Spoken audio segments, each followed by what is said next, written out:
Brighten up those dark mornings. Wheeler, Ollie, and Lekter. Mornings at the Cabin.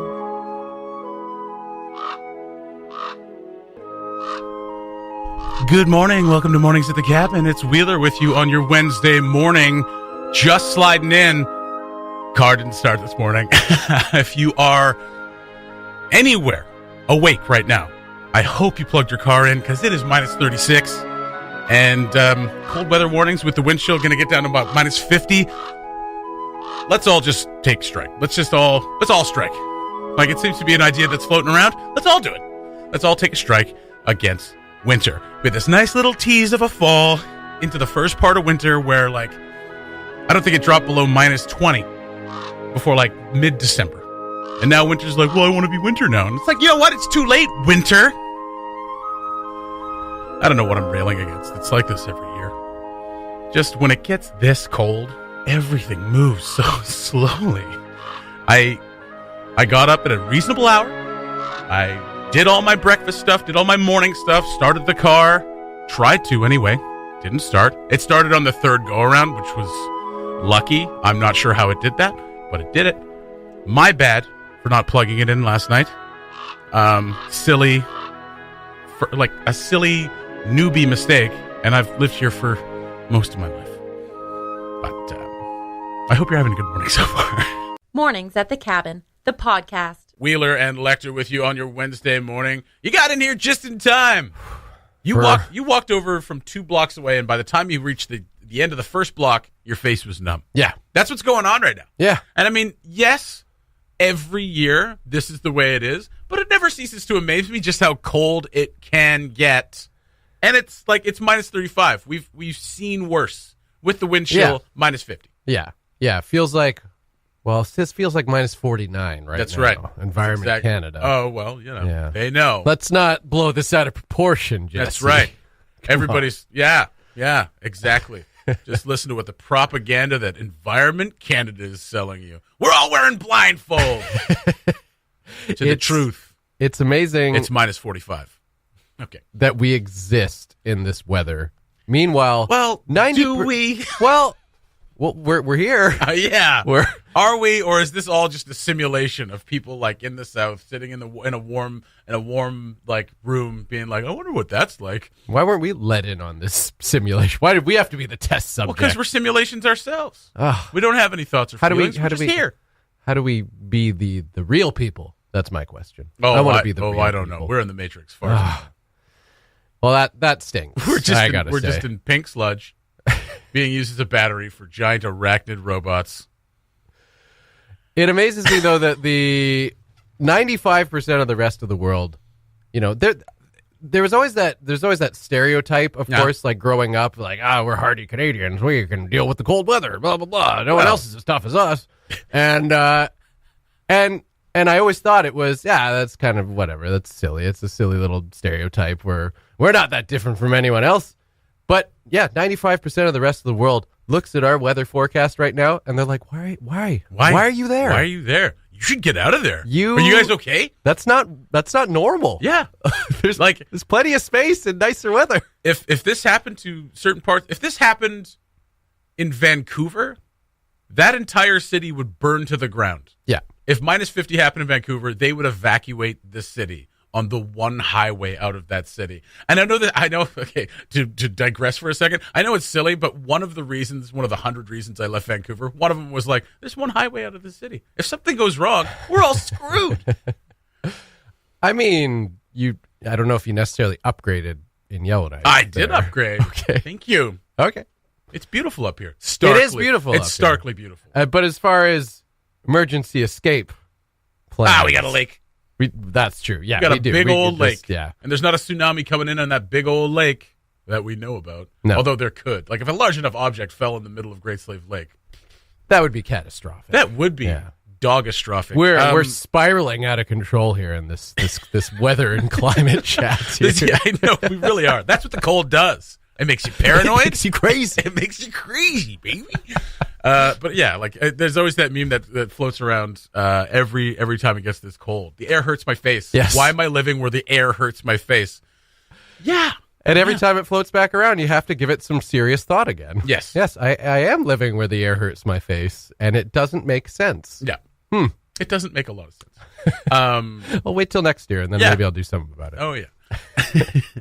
I hope everybody plugged their car in. There is a common misconception, because I sell vehicles. You do. Common misconception that like some people will be like, well, when should I plug it in? I say, like, for turbocharged engines, I say like minus 25 or colder. Yeah. Right. And it used to be like, well, I didn't used to do that until minus 40. And it's like, yeah, that was in like the 80s when like there wasn't 18 computers in a truck. So there's stuff like that going on. But like for some reason, people seem to think that like a new car shouldn't freeze. Like an should old be car. more resistant. Yeah. Yeah, I don't it's think cold. it works that way. Cold. It doesn't work that way. Cold is cold. Yeah. Plug in your vehicle. General rule, minus 25. Yeah, it's a pretty good rule. Yeah. What's wrong with that? Nothing wrong with that. Nothing wrong with that. Don't worry about that wind chill. That's right. All right. Anyway, I hope everybody out there has luck with their vehicles. I did with mine. Scott walked. So my vehicle's in rough shape. The Mornings at the Cabin podcast. Hey, it was early. What do you want from us? It is minus 36. Do not eat a fudgesicle for breakfast. It's just not something you should do. I mean, you shouldn't do that anytime. Scott, don't tell people how to live. Okay. But at minus 36, maybe don't eat a fudgesicle. That was a friend of the show, Jessie T, put that up on her Facebook. I thought that was pretty funny. Yeah. She says she's now forever cold. Yep. Great. SMRT. This girl gets it. Again, fudge skull for breakfast in plus 27. I mean, it has everything you need, Scott. It's got your sugars. It's got your fats. It's got your chocolate group. It's got your gelatin group. It's got your stick for the roughage. That's fiber. You just got to eat the stick. That's all. Did Jesse eat the stick? Sometimes. Yeah. Okay. Oh, you mean me or her? Her. I see. I get confused when people say Jesse, and I'm like, There's you too mean many. Me? There's too many Jessies. I know. In this Hers is spelled with an town. I, which is how people spell my name, even if it's on the chat window right above where we're talking. Jesse with a Y and an I. My name is literally right. You clicked on my name to talk to me. To be fair, it sometimes seems like the I like just kind of blends in there, and you just kind of miss it with the back part of the Stop E. it. You know, it just No. kind of wedges in there, and you don't really see it. Yeah, that's right. Yeah. And then the dot, there's just a floating dot, and people are like, why is there a floating dot in your name? You know, one of the most confusing names is Jamie. Yes. How The do you spell I Jamie? just floats around. Jaime or Yeah. Jamie? That I just does whatever it wants around Yeah. that M.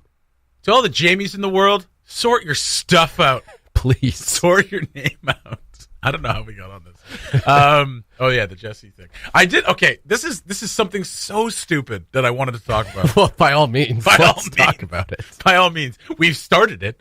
Let's keep talking about something that's stupid. Okay, so you know what Snopes is. Snopes is the debunking website. So what Snopes does, it's an independent group. They call themselves independent.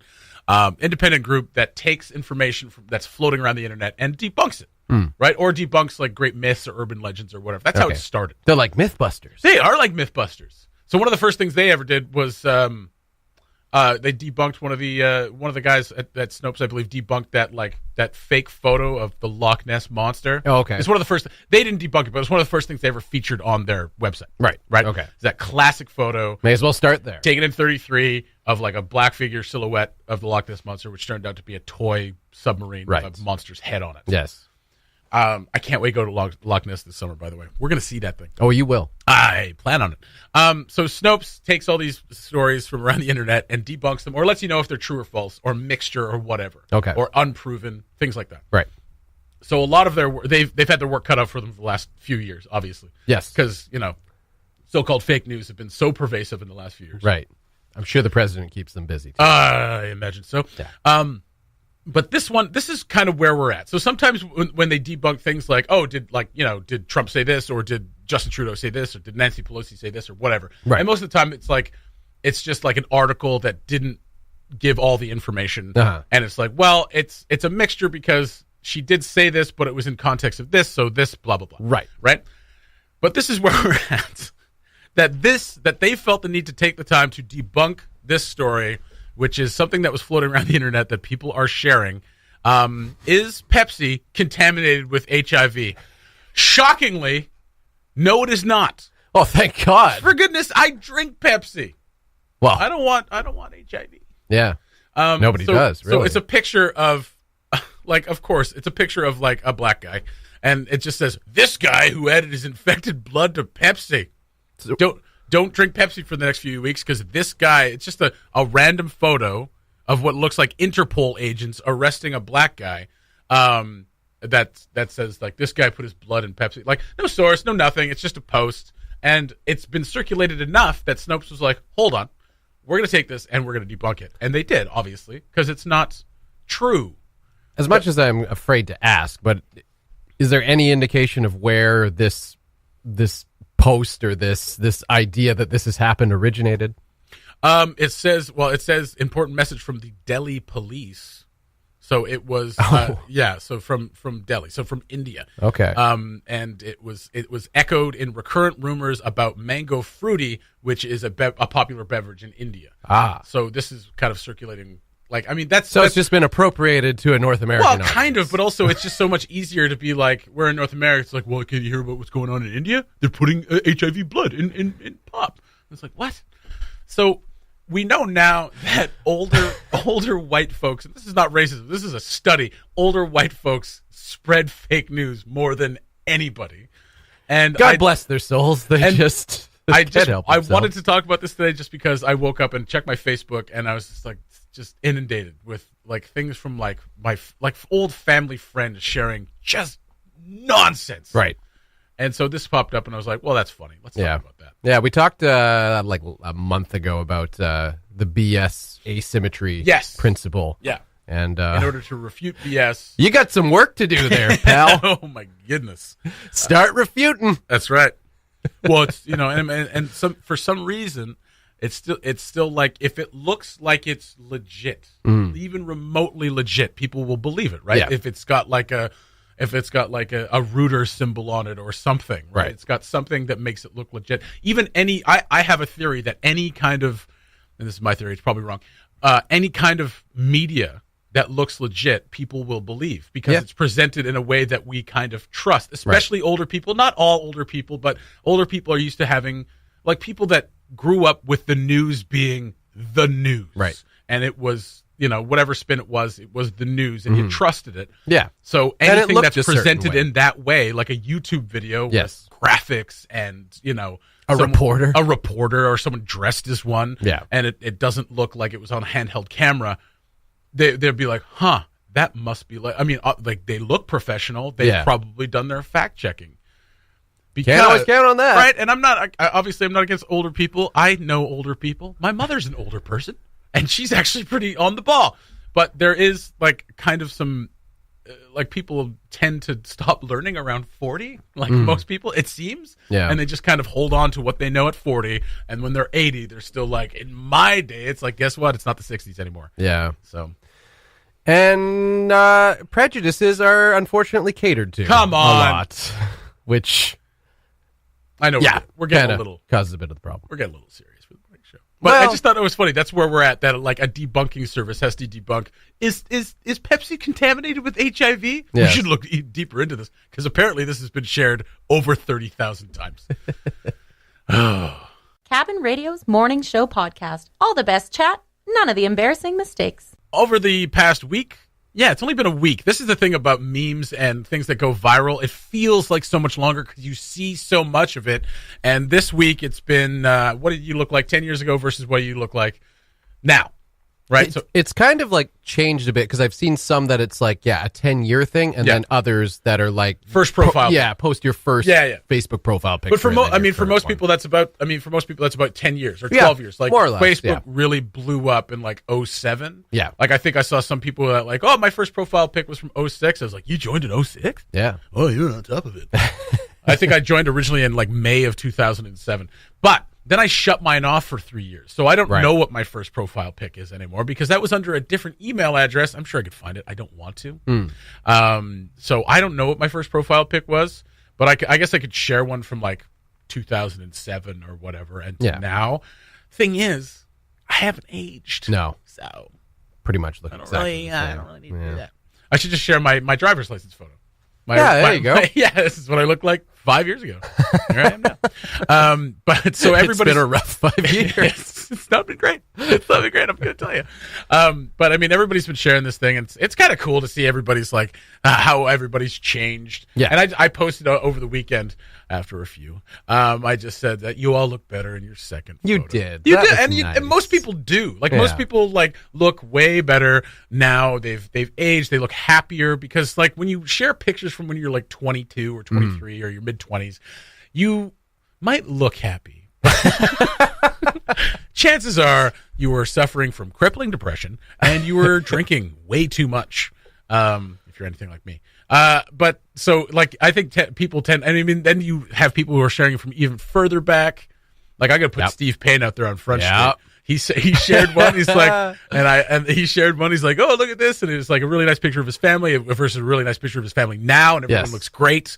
And obviously his kids are older. His wife hasn't aged. He is also in the picture, and those tips, those baby. frosted tips. I just this one hit me right in the frosted tips, bud, and that was great. That was great. So seeing like the older like hairdos and things like that, yeah. And then you see pictures of people like from like 10 or 12 years ago that look just sprightly and like really nice look. And they still look good now, but it's like they've had 2 kids. Right. And like they're just like, I'm an adult now. And you can see it in their face. But when they're 25, they're like, bleh! And it's really, it's kind of cool to see it. It's funny. But it also, the more paranoid part of me is like, well, now we've just like helped the FBI or the CIA and Facebook be like, okay, now you know what I look like 10 years ago. You know what I look like now. With that information, you can probably extrapolate what I'm going to look like in 10 years. Right. So there you go. Oh, the things you have to ignore to have a little fun Oh, online. I know. Oh, God, you have to ignore so much just to be a little bit happy. I also enjoyed Uncle Lorne McGinnis. Oh, my goodness. And the CBC North crew put together his 2 panel pictures hosting. Uncle Lorne now, Baby Lorne back then. So good. Uncle Baby back then. Oh, my God. Cody was a little harsh in the comments. He posted Andrew Scheer comparison to Lorne's 10 years ago. Yeah, but it was Zach Galifianakis on the right, so that was funny. Zach Galifianakis. I actually thought he looked a little more like Darren Dreger, TSN. Oh, yeah. Totally. Like, okay, young Darren Dreger. I don't know if that's more flattering or not, but I would have to think a little Andrew Scheer? bit. Yes, yeah, it is. Okay. Yes, absolutely. There you go. I'm on your side. But yeah, Lauren.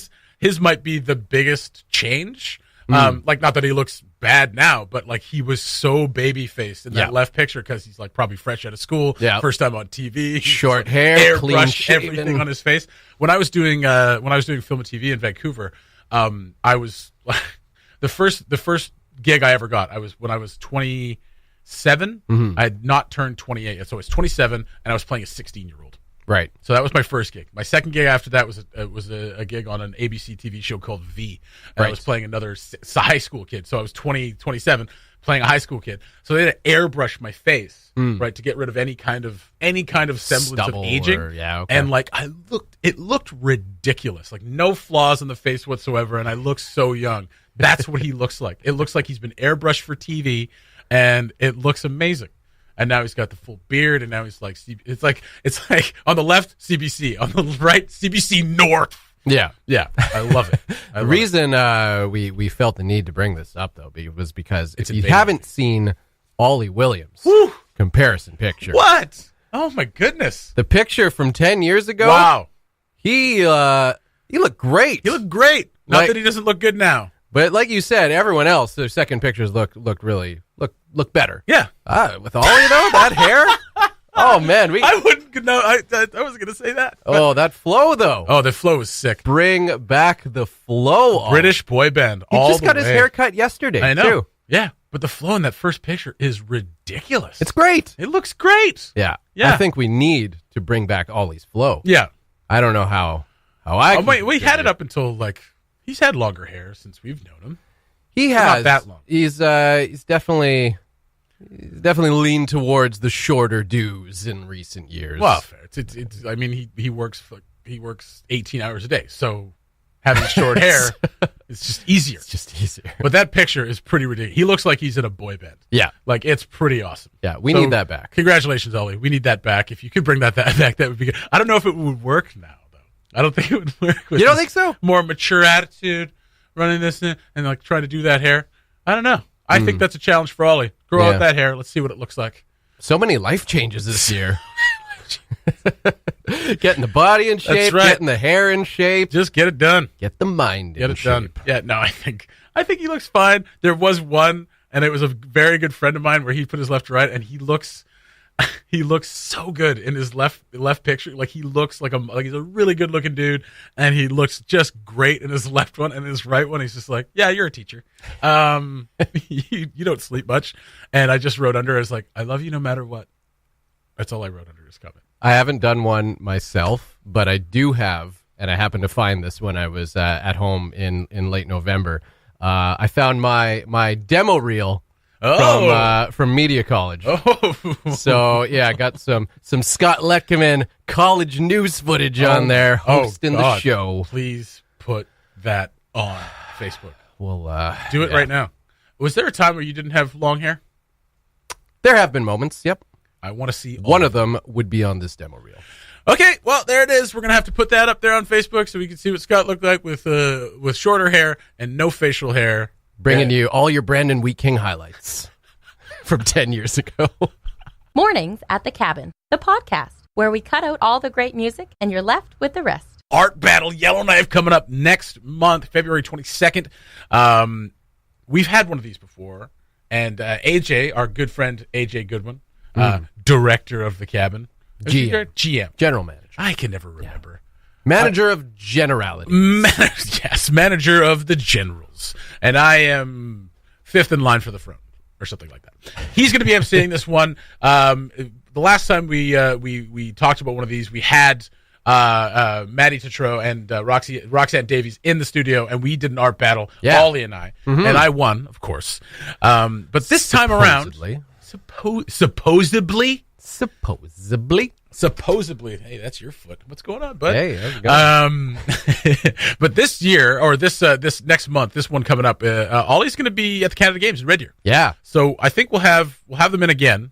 Well, not Roxanne. I don't think she. Well, hopefully, if they have time. That's right. If they have time, they'll come in. And, no, they don't have a choice. They're coming in. What I'm saying is that I'm challenging me, to an art battle, and I think what would be fun is to take the two whiteboards and do it on the whiteboards. No, but it's supposed to be painting, is it? It's supposed to be painting. Yeah, so, I mean the actual event. Yes. Yeah. But we could do it on the whiteboards. Which, by the way, February 22nd. Yes. At the Top Night. Yes. Tickets are on sale now if you are interested in witnessing an art battle, which is a spectacle to behold. To be held. $25 for general admission, early bird, $20. Not sure when the early bird deadline is. It doesn't say. But also, if you're interested in participating, as far as we can tell from the Facebook event page, there are still there are still spots open for participants. So artbattle.com/register. Mm-hmm. And if that's not the case, I'm sure they will tell you to kindly buy a ticket. Yes. Yeah. So like this is kind of how it works. Painters create the best work they can in 20 minutes. You know, as they work, patrons move around the easels, closely watching the creative process. The medium is acrylic paint, and the tools allowed are brushes, palette knives, or any non-mechanical implements, right? So if we went by the rules of that for the art battle that Ollie and I had, right, I would have been disqualified.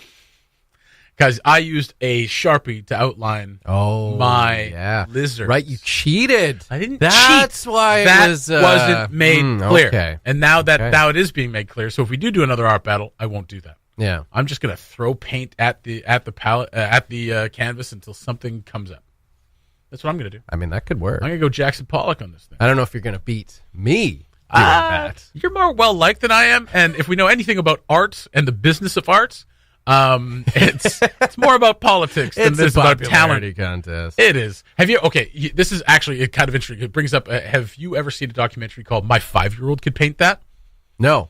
It's basically about that, about the pretension of, about the, kind of the pretentiousness of art, but also like about who holds sway. Okay. Who holds the sway of power in the art world. Right. So there's this 5-year-old, and I can't remember her name off the top of my head because I just thought of it, who paints these kind of Jackson Pollock-esque, like abstract paintings. Okay. And some people are calling them genius, and other people are calling like that looks like a 5-year-old did it. Because one of the biggest critiques of abstract paintings, especially, is that like that looks like a 5-year-old did it. Right. It looks like a 5-year-old's drawing. Mm-hmm. But in the art world, it has much respect because this artist or whatever is lauded or lifted up by these people. Right. It also brings to mind another documentary called "Who the F is Jackson Pollock?" about a woman who found a Jackson Pollock painting, or claimed to have found a Jackson Pollock painting in a used, like not a thrift shop, but like a thrift shop. Right.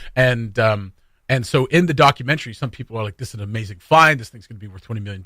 And another art critic or art historian or whatever is like, "Who is this woman that thinks she found a Jackson Pollock painting?" and was like very snooty about it. So there's that kind of thing going on, and so that's why I'll just kind of throw paint at something, and then somebody will be like, "That looks like you just threw paint at something." While someone else will be like, "This touches me in a really profound way." All you have to ask is, but did it make you think? Yeah. Did it And make then you it's art. feel? What did it make you feel? It made me feel like you're a 5-year-old. Fair enough. That's what I was going for. Made me feel rage that people are looking at this with admiring eyes. Yes. But Well, I mean, then it's art. I'm sorry. It made you feel an emotion. But it's, yeah. So those two documentaries are about the subjectivity of art, but also about like the power dynamic within the art world. Really interesting stuff. So when we do our art battle, that's what I'm going to go for. We don't have any of that nonsense here in Yellowknife. We just have talented artists. That's right. So, artbattle.com/register if you want to take part in the art battle. And I look forward to taking you on, my friend. That's right. I will paint the hell out of you. The Mornings at the Cabin podcast was recorded before a sort of live, thankfully not in the studio, audience. A Gillette ad is just causing some stuff on the internet. It really is. So, have you seen this ad yet, Scott? I haven't. You haven't seen I know it yet. the ad you're talking about. I've seen it all over the place, but So, no, I haven't watched it. It's a myself. Gillette ad about toxic masculinity. Basically saying the message is we need to do better. Men need to do better. Call out bad behavior. Call out this toxic masculinity when you see it. Basically, Gillette's, their slogan has been the best a man can get. Right.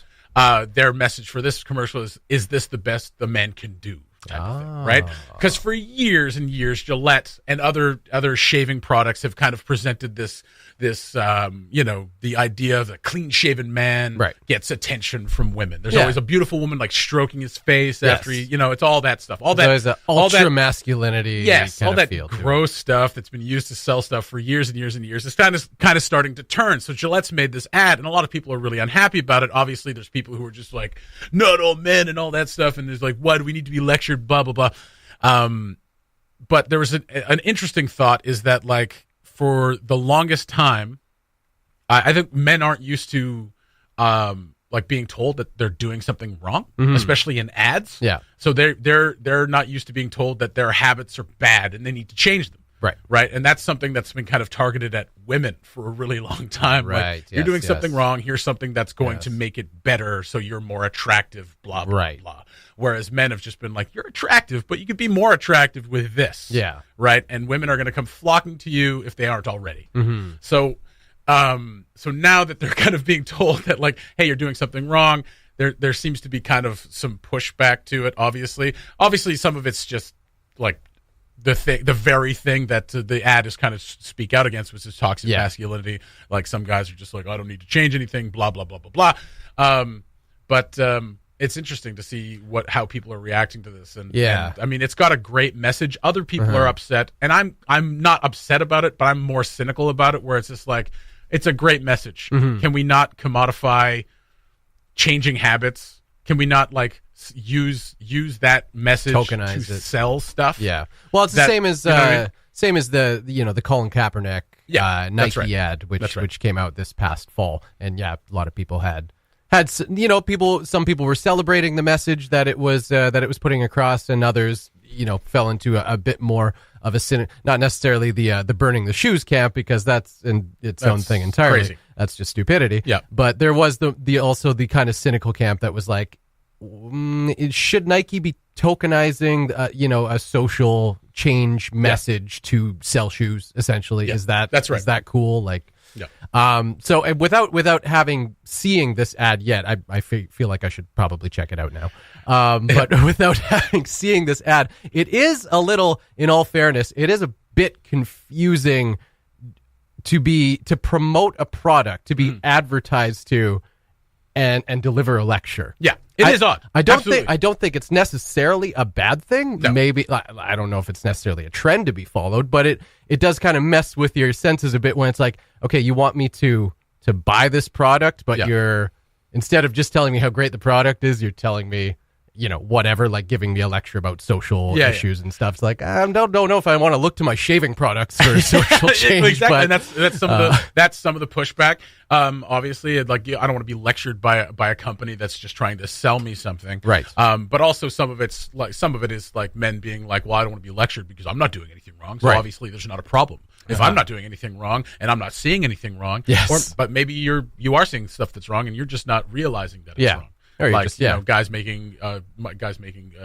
terrible comments or like stuff like that. It's stuff like that you need to call out. Right. That's what they're asking you to do. Anyway. Yes, and that's what a lot of people are asking. Yeah, asking people to do is like, if you want to, we need to asking men to take an active role in affecting change, because for so long, commercials were basically promising men sex. That's what commercials do. Right. They promise men sex. If you drink this beer, you'll have sex. If you have this car, you'll have sex. If you shave and you're close shaven, this beautiful woman's going to stroke your face, and then you'll have sex before breakfast. Sex, of course, being the be all end all of our existence. Well, but I mean that's we've been kind of, I mean, men have been kind of trained in that way too, with that messaging that like sex is the top thing that we could ever do or accomplish is sex with a beautiful woman. So buy this product, do this thing, work out as much as you possibly can, make this money, all that stuff. So that kind of messaging has kind of enforced it. So that's another thing that people are kind of mad about. It's like, for years, Gillette, you use that messaging to sell your products, and now you're saying, well, the tide is turning, so we're going to use this message now to sell our product. Yeah. So I think that's a lot of the backlash. Some of the backlash is just ignorance. Yeah. People being like, well, I'm a man and I don't do any of that stuff, and why should we change? It seems you can basically kind of choose whether you want to take a constructive view of this or a cynical view of this. It's like, eventually you would think that, a company that feels a social responsibility, maybe and this is as good a time for a change as ever, right? Yeah. As any other time. So why not make a hard right turn and go this route? But at the same time, the cynical thought about it is kind of legit, because like you say, you've been marketing to men in this certain fashion for years, and now you're just, it's a bit hypocritical. Yeah, well, I mean, in the ad, they do feature a couple of little snippets of their older ads, so they kind of reference it. Yeah, but I mean, they don't say like, what's not in the ad is like, for years we did this, right, and we don't want to do that anymore. Right, we want to push this message. So like, if we're going to be the best a man can get, we all need to be like the best we can be, and put out the best that we have out there. Right. So there's not a lot of that going on within the ad, so that's part of it. So I mean, I'm obviously a very cynical person. So like, a billion dollar company telling us that we should be better people is odd, but the message is clear, and the message is a good one. It's just the source is odd, and I think that's some of the backlash. Well, some of the backlash is just men being like, well, we don't need to change. Nothing's wrong with us. Yes. Because we're perfect. Yeah. Right. And why aren't you promising me sex for buying your product? That's right. For goodness sake. Apologize, Gillette. Yeah, that's right. And then we can all move forward amicably. Show me a cereal commercial. But that promises me sex. Oh, Cocoa Puffs. Thanks for listening. Check out more from the show at cabinradio.ca.